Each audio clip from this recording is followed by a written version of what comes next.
Hey YouTube, so I just got back from a wedding in Minneapolis this past weekend. So if my voice is a little gone, it's because I was up pretty late on Saturday, I think. I'm not sure exactly when I went to bed. I do know that I woke up the next morning still wearing my dress. So I had a pretty good time, from what I can remember. But I've been wanting to make a video now this past week about a story that broke on NPR about a week ago or so, where it was talking about trans youth and just sort of how they kind of get lost. The T is silent in, the LGBT or whatever, and it's hard for them to get jobs or hold down jobs and things like that. And so I thought that a helpful video would be something talking about how you, as a trans person, can try to find a trans-friendly employer to work for. And so this will be focused primarily on large corporations, just because that's what I have experience with, but there are obviously plenty of small companies out there where the owners or the management, they certainly could care less about whether or not you're trans, just so long as you can do the work.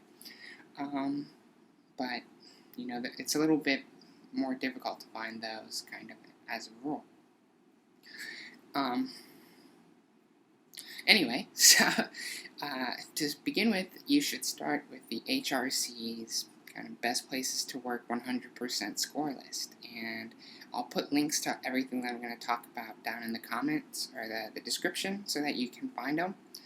But, if they have a 100% score now on the HRC, it means that they have trans-inclusive insurance benefits as well.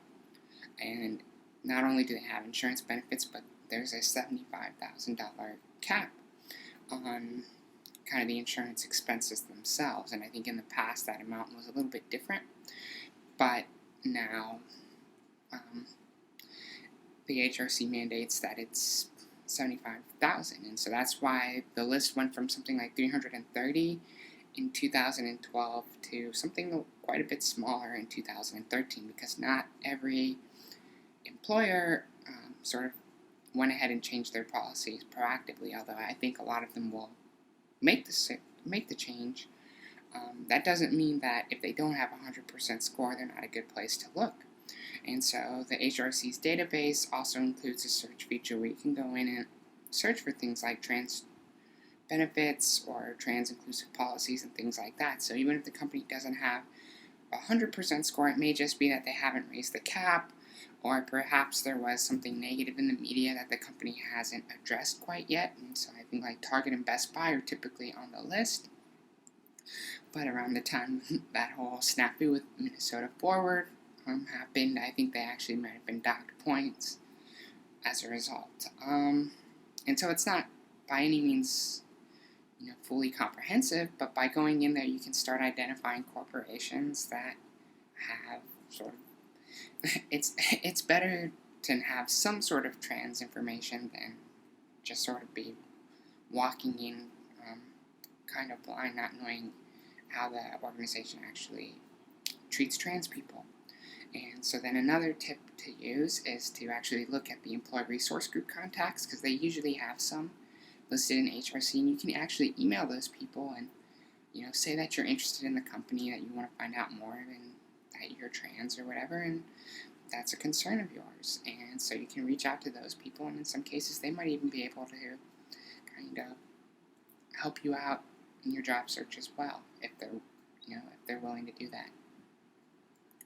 But then the final piece is taking that list. So when I was doing my job search, I took that list of companies because I didn't really care what industry I worked in, because my background was in digital, and I knew that everybody pretty much needs digital marketing, and you can do it kind of in any industry. And so as a result, I just took a bunch of those companies off that list and put them into Indeed in an advanced search function. So searching for jobs posted by those companies that fit my background, sort of surfaced to the top the jobs that were the most interesting to me, because it meant that it fit my background, they were trans-friendly, and in some cases they were within the locations I wanted to be. And so that's kind of a job search strategy in general that I think people should be using, but if you're trans, then this search strategy itself will help you kind of find trans-friendly places to work as well. And so I'll probably do a blog post later with some screenshots kind of walking you through the process, but I wanted to do a video to share that because I think it's important to have a job, have income, so that you can afford to transition, and having a job with a trans-friendly employer makes everything so much easier and in some cases more affordable if your insurance will actually cover it. And so hopefully these tips are helpful for you and you can go out and start getting interviews.